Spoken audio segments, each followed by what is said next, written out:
Online at Lookuptv, across all your social media platforms. I am at Kiage Simba. Well, let's look at exactly what is trending on your newspapers this morning. And Ian Keitany is back with us here. Ian Keitany, how are you doing?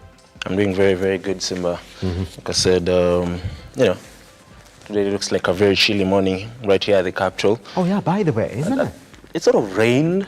Is that yesterday? Did it drizzle yesterday? Okay, can I ask you? Did you see rain in your estate? Not really, but Not really. you know, I left the office at around 9:30, and there was no rain over here. But I got to town, and I'm like, did it rain? Because the roads were clearly, What? Exactly. But again, maybe just for a few minutes, we can say it drizzled. Saw a couple of tweets last night of people saying that it had rained.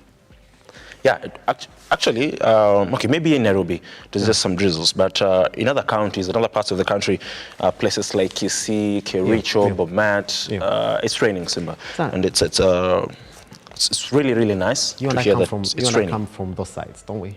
Yeah. Yeah, we're blessed. Spoke to my dad yesterday. He told me, hey, it's quite. It looks as if the rain is here now. It did rain a couple of days ago. Again, yesterday, there were signs. So it's a blessing. And Keitany, again, that story now. People wonder why we're talking about the rains, because a couple of rivers in the country have completely dried up.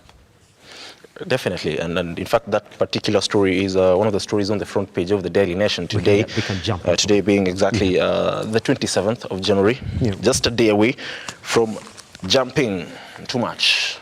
How fast this month has been. And it says, as Kenya's rivers run dry. One of the biggest rivers, that is Ewasa Nyiro in Samburu County, is running dry, and the country has been facing one of the worst droughts in over 40 years. There are so many rivers. That particular story is on page number 10, and a host of rivers, either the water levels have gone so low, or some of them are already running dry, because if you look at, there's a photo here of Ewasa Nyiro River in Samburu County, and Simba, it's almost dry. It's like there's no water at all. And this now means that people there'll be scuffles over water, and it goes on to say disaster looms as key rivers dry up across the country. Now, conflict, fights over water likely to flare up as rivers. They say rivers are key sources of domestic water in both urban and rural areas. Now, question is, now that the rivers are drying up, how prepared are we to ensure that, in as much as they dry up, which is I can say it is a looming crisis.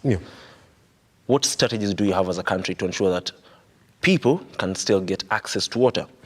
And I don't know whether that is where the debate surrounding the building of dams across the country now comes in, because if the key rivers in the country dry up, it means we've been talking about tackling drought in the country, because drought has been subject to talk for the past 1-2 years, and it's one of the worst in 40 years. Now, it now means the situation can get even worse, and we are looming at a situation whereby pastoralists will lose even more cattle, people will lose their lives due to hunger and all that. So it is a very sad state of affairs in the country. What do you think can be done, Simba? The response, Keitany, and I know one of the big stories that we are looking at this morning on the Daily Nation, you and I spoke about it, is exactly how much governors are opting to spend on development vis-a-vis recurrent expenditure. It's exactly right there. And I'm sorry for jumping into that particular headline, because then, Keitany, if you look at this headline then of how governors have been exposed for bad spending habits, Keitany, don't you think that this is already a lost battle if out of 100 shillings, Keitany, that a governor gets as is a fair share of expenditure in the county, 99 0.9, that is 99 shillings and 90 cents, would go to recurrent expenditure. And for any other person wondering what recurrent expenditure is, let me just explain, Keitany. It is salaries, teas, transport, logistics, you know, the things that you just have to continue spending on as a county government. And then out of that, just 1 shilling. Actually, that's barely 1 shilling. That's almost 90 cents as the one that you spend now for development in the counties. I'll tell you what, Keitany, if the governors themselves, especially from these ASAL areas, don't look at it and then say, this is exactly how we need to benefit. And let me pull up one particular project that was started by the Lake region governors. Of course, there are controversies surrounding the entire project. But what if these governors from the ASAL areas, Keitany, said, look here, we are from these counties that have been identified or that perennially suffer from drought, lack of water. Can we come together and find ways to get solutions for our people? Keitany, unless that happens, we'll still be here next year talking about the same. While you're reading headlines of how governors are only spending 1 shilling for development. The solution is within the county government. We have county bosses. Can't tell me that Turkana doesn't have a county governor. They do. But what has he done himself? Can we look at the report of development from Turkana County? Or for the past 10 years, can we go back for the past 20 years and see exactly what they've done? Nothing, Keitany. Yeah?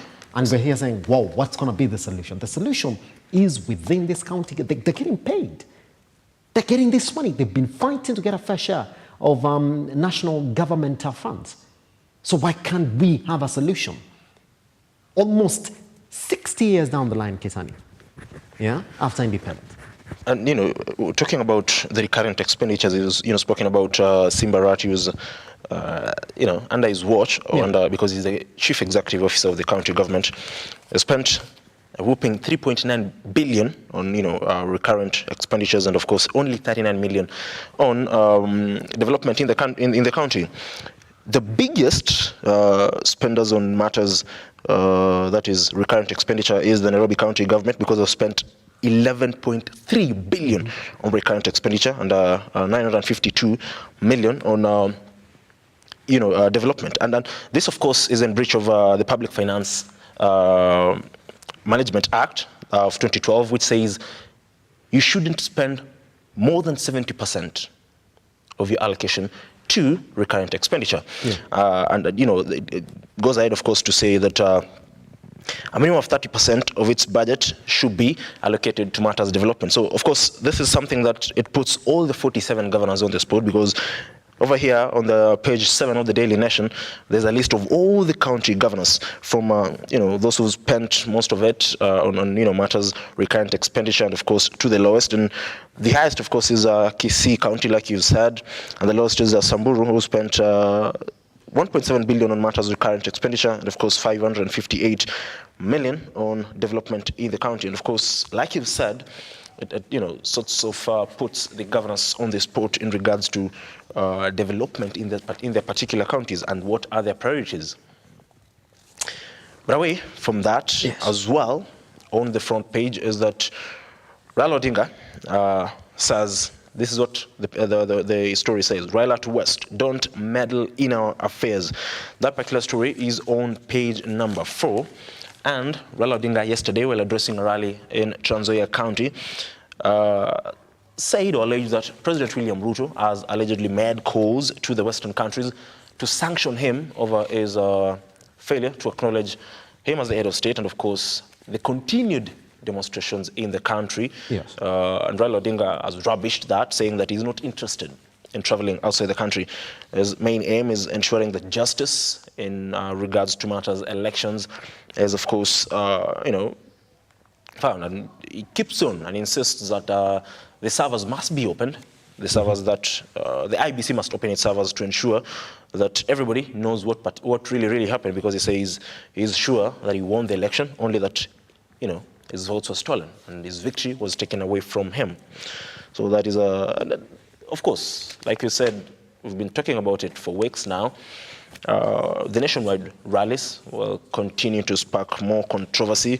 And by the way, they were in Trans Nzoia County, and Governor George Natembeya was at the center stage of most of the speakers, including Narok Senator Ledamo Olekina, who, you know, they castigated the Trans Nzoia governor. Yeah. We all know the Trans Nzoia governor, that is a former Rift Valley RC, George Natembeya, has been warming up to President William Ruto. Most of the time has been, you know, seen to sort of lean to the government side. And I don't know, maybe you'd understand. At the end of the day, it's about prioritizing development in your own county. But at the end of the day, like Ladamo Olekina said, you are the president of your own county. Before you go to the national government to request for development, what have you done with the allocation that you've been given as the county chief, Simba? Even the conversation around this particular area is, and I kept on asking this question, do you think Natembeya would have risen to that particular position were it not for the support that he gained from ODM party leader, Raila Amolo Odinga? I think he would have. Do you think so? His record, while he was the regional commander of the Rift Valley region, speaks for itself. And he's a very tough-talking man. And to me, to be honest, regardless of the party that he'd have chosen, whether he would have vied on an ODM ticket or on a UDA ticket, I still do think George Natembeya would still be governor today. That is the governor of Trans Nzoia County. So it's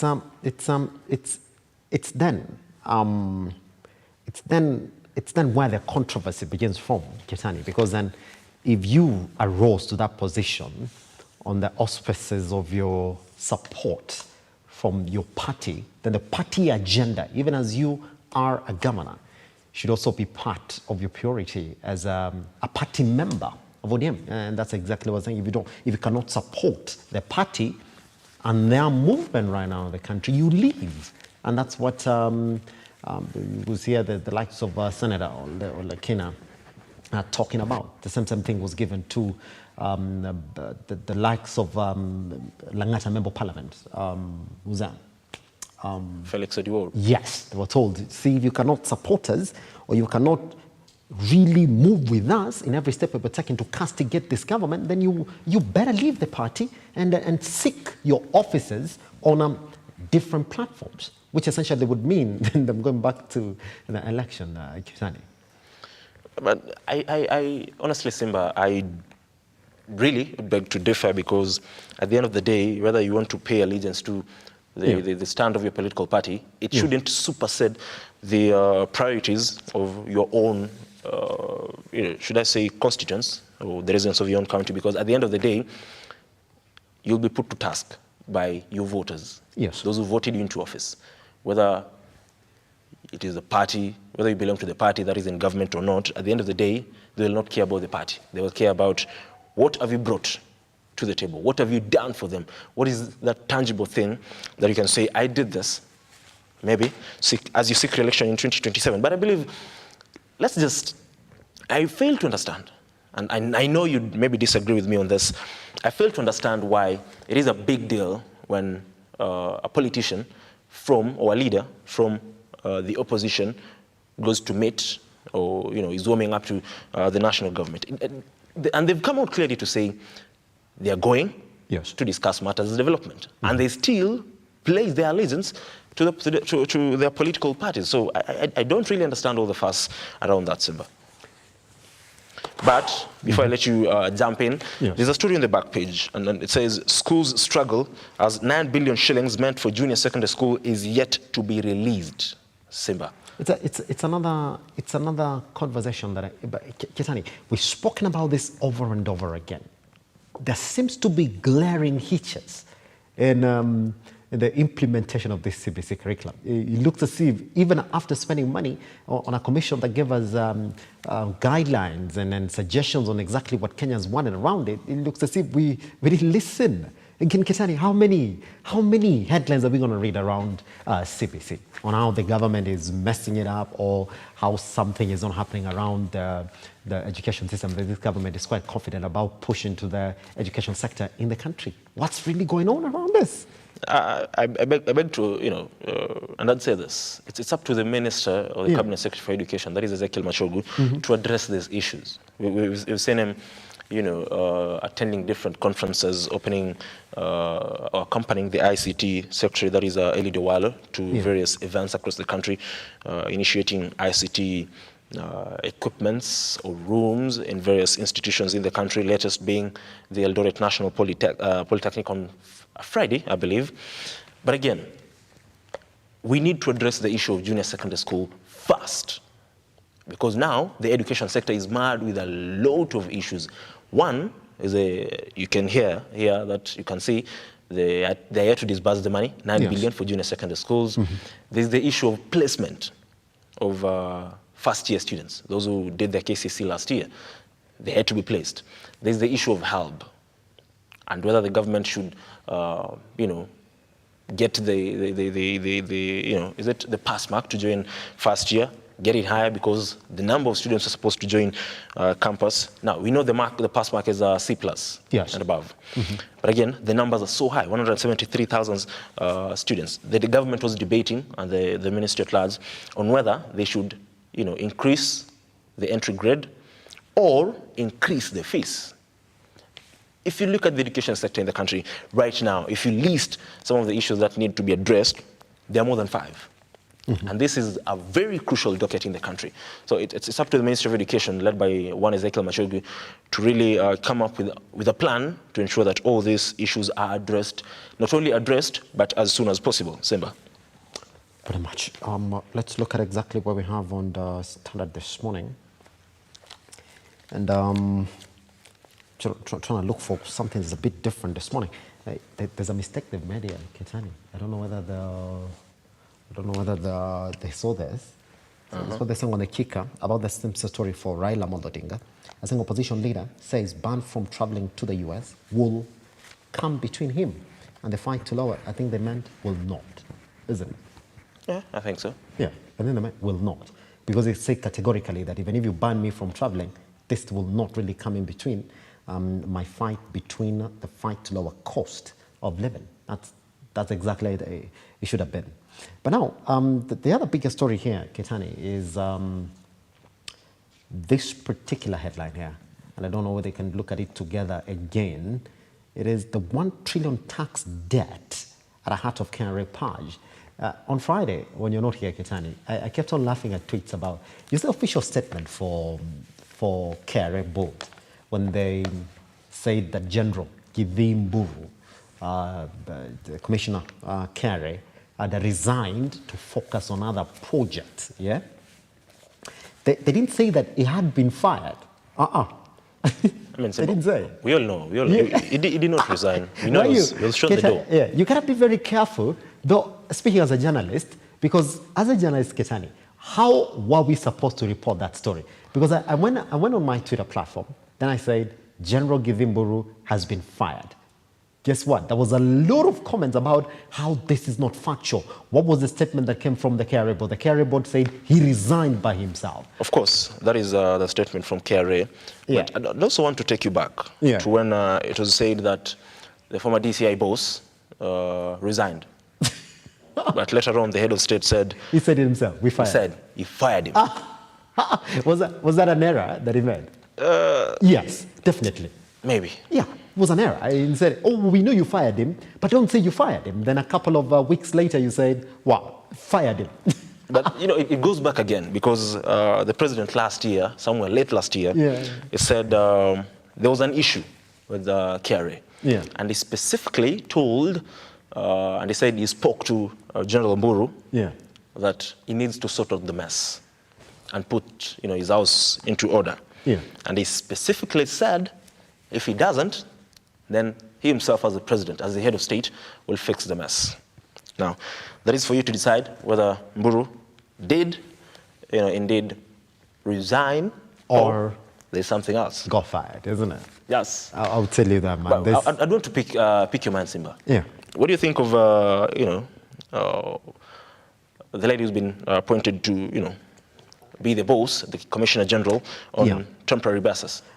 Listen, I've got my sentiment, Keitany, listen, I've got my clear sentiments on that, by the way, and we're going to review that on Look Up Business probably in a week's time. If you look at General Githimburu, did you know that he was appointed from within the Criminal Investigations Department at KRA? So when he came on board, we said, wow, somebody who knows how people steal tax, how people, collude within the system to steal tax in the government. Then we said, well, this is going to be the best appointment. Keitany, see, he's been fired just a couple of years later before his contract even expires. Now, the thing is, this latest appointment by the Simiyu as well is from within KRA. It didn't come from outside, by the way. From within KRA now. She's now the acting commissioner she's now the acting commissioner. So you wonder, if you go back to all the appointments that have been made by KRA, and I'm talking about the top appointments, they've been from within. Now there's somebody again who's been picked from within on an acting capacity basis. Here's the thing, your guess is as good as mine. All of them are from within, they've come up with proper promises, they have failed to deliver. Is she going to deliver? That's a big question because the trend is already there. Even the former guy, by the way, before General Githimburu, picked again from within KRA, was told you can't perform, was told go home. General Githimburu, go home. Is it going to be the same trend for Simiyu? Because the problem here is the 1 trillion that President Dr. William Ruto doesn't see why we can't collect it. And he likes to think that the powers be within KRA, Keitany, were the ones that were helping people avoid tax. Was talking about how Kenya is just selling 2 billion in tax receipts. When you compare it with what other economies are doing, Uganda, Tanzania, and the rest of them, some of them are selling 7B in terms of tax receipts. Why are we not selling that much? Then his genius move is to fire General Githimburu. Let's see how Simiyu is going to perform. And this is something I talked about when we were debating on the president's sentiments in regards to tax and all that. Yeah. At the end of the day, the buck stops with KRA in matters tax. True. Not only KRA, but with the Commissioner General. That's it. So at the end of the day, the baggage that you have on your shoulders. If you don't meet the expectations of the government of the day, then safe to say, your job might be at risk. Just wondering, how long is Simiyu, that is Madam Simiyu, expected to be on acting capacity? Capacity, that's another question, isn't it? Yes. So are they just putting her there to say, let's see what you can do? As we try and find someone else. But if you impress us. But if you impress us, then you got the job, isn't it? That's exactly what he's waiting for. But there's another boring headline here just before we step out. Wow, boring. The last page, the page 40, back page of the Standard. I don't know how they managed to do it, this one. They're normally late with sports news. So they said Man United win EFL to end 6-year trophy. Well, you've been 6 years without a trophy. Wow. Like you've said, it's boring. The last bit of it is boring. But hiyo ya kwanza ndio inabamba, hiyo ndio iko juu. We've won a trophy. Okay. Hiyo ndio It's inabamba. been 6 years, eh? Well, not really. So it's 6 years. Not really. Bwana, imekuwa miaka 6 bwana. Just under 6, Simba. It's not 6. Imekuwa miaka 6. Sio 6. Usiseme imekuwa miaka 6 kama imekuwa 6. Imekuwa 6. Skiza. We won a trophy. The last time we won a trophy was in September 2017. Niambie hadi ngoja Simba. Niambie kama September 2017 mpaka March 2023 ni miaka 6. How many are those? Ndio niambie kama watu wakifunza hesabu ulikuwa unapanga set. 5 years and how many months? 5 years. And how many months? What's a months? 5 years. But gladly we won that trophy yesterday. Yo. When was the last time you guys even won the Premier League? It's over 20 years. No, talk about when was the last time you won a trophy. It's like Simba. It's like today, I get married. I do have a baby boy or bouncing baby girl. Nimsomeshe hadi amalize primary, aingie junior, whatever, aingie high school, aingie campus, but sijaona, you know,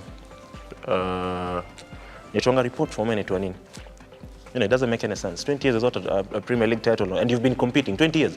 You've been participating for 20 years, and you're talking about Man United, you know, not winning a trophy for 5 years. Simba, please. 20 years is such a long time. As well, we You've had 2 presidents, Simba.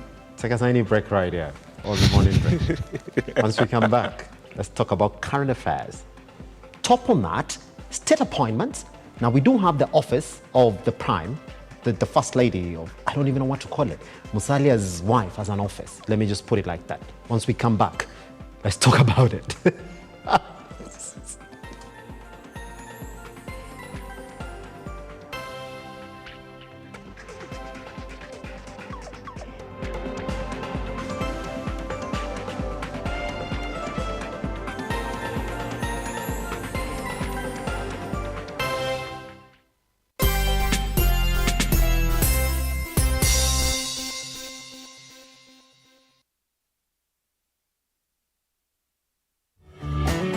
Beautiful, wonderful, glorious. We are having the show that we share entitled Shepherd Voice. I'm waiting for you to get me to Kenya.